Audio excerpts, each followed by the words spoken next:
അവന്മാർക്ക് ഒത്തിരി പ്ലാനിങ് ഉണ്ടായിരുന്നു. ഈ പൊട്ടിത്തെറി പ്ലാനിങ്ങിൽ കൂടിയല്ല, അല്ലെങ്കിൽ സ്വാഭാവികമായിട്ട് സംഭവിച്ചതാണ്. അപ്പം അതാണ് അതിനകത്തൊന്ന് മനസ്സിലാകുന്നത്. അപ്പം പറഞ്ഞു വന്നത്, ഇതിനകത്ത് ഇതിന് ശേഷം ഈ പൊട്ടിത്തെറിക്ക് ശേഷം നമ്മൾ മനസ്സിലാക്കേണ്ടതെന്ന് പറഞ്ഞാൽ 1-2 രാജ്യങ്ങൾ കലാപമാണ്. 6 മണിക്ക് ഇവിടെ ഇത് പ്രശ്നമുണ്ടായി. അതിനുശേഷം ബംഗ്ലാദേശിൽ രാത്രി 30 അടുത്ത് പൊട്ടി. 3 മണിക്ക് തുടങ്ങിയ പൊട്ടൽ വെളുക്കോളം തീർന്നു. ഊനസിന്റെ ബാങ്കിന്റെ കീഴ് വരെ പൊട്ടി. പിന്നെ അവിടെ ഇവിടെ ഇസ്ലാമാബാദ് തന്ത്രപ്രധാനമായിട്ടുള്ള സ്ഥലം എന്ന് വെച്ച് കഴിഞ്ഞാൽ ഗ്രീൻ സോൺ, 7 ലെയർ സിസ്റ്റം. അത് ഒരു രീതിയിലും അവിടുത്തെ ചെക്കിങ് മറികടന്നിട്ട് ഒരുത്തൻ അവിടെ കയറാൻ പറ്റത്തില്ല. അപ്പം അന്ന് നടന്നതെന്ന് പറഞ്ഞാൽ അവിടെ പൊട്ടിത്തെറിച്ചു. അവിടെ ഇതുപോലെ സ്വാഭാവികമായിട്ടുള്ള പൊട്ടിത്തെറി കാറിടിച്ച് കയറ്റി, കാർ ബോംബ് ബ്ലാസ്റ്റ് ആയിരുന്നു.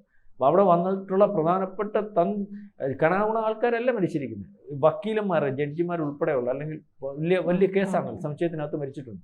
അവർ വലിയ സ്പോൺ. അത് പാകിസ്ഥാനെ അമ്പരപ്പിച്ചു. പാകിസ്ഥാൻ എവിടെയും സേഫ് അല്ലെന്ന് പാകിസ്ഥാൻ മനസ്സിലായി. ഒരു സേഫ് സോൺ പാകിസ്ഥാനകത്തില്ല. കാരണം തെഹ്രീക്കെ താലിബാൻ ഖൈബർ പത്തൂൺ മേഖലയിലെ ഒരു ബോംബ് സ്ഫോടനം സൈന്യം വലിയ കാര്യത്തിൽ പറഞ്ഞ് ഞങ്ങൾ നിർവീര്യമാക്കിയെന്ന്.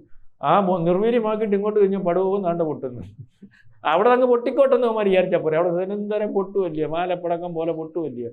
അപ്പോൾ അവർ മിണ്ടാൻ പോയില്ല. എന്നിട്ട് അവർ പറഞ്ഞ് ഞങ്ങളാ ചെയ്ത കേട്ടോ ചേട്ടാ, TTP എന്ന് പറയുന്ന സാധനമാണ് ചെയ്ത്, ഞങ്ങൾക്ക് എല്ലാവരും ഒരുപോലെ ഉള്ളൂ, നിന്റെ പാർലമെന്റ് ഒരുപോലെ ഉള്ളൂ, നിന്റെ ഈ പറയുന്ന നിയമസഭയായാലും കോടതി ആയാലും എവിടെ ഞങ്ങൾക്ക് ഒരുപോലെയുള്ള പൊട്ടിത്തെറിക്കും. അപ്പം അതാണ് 2 രാജ്യങ്ങൾ കത്തുന്നു.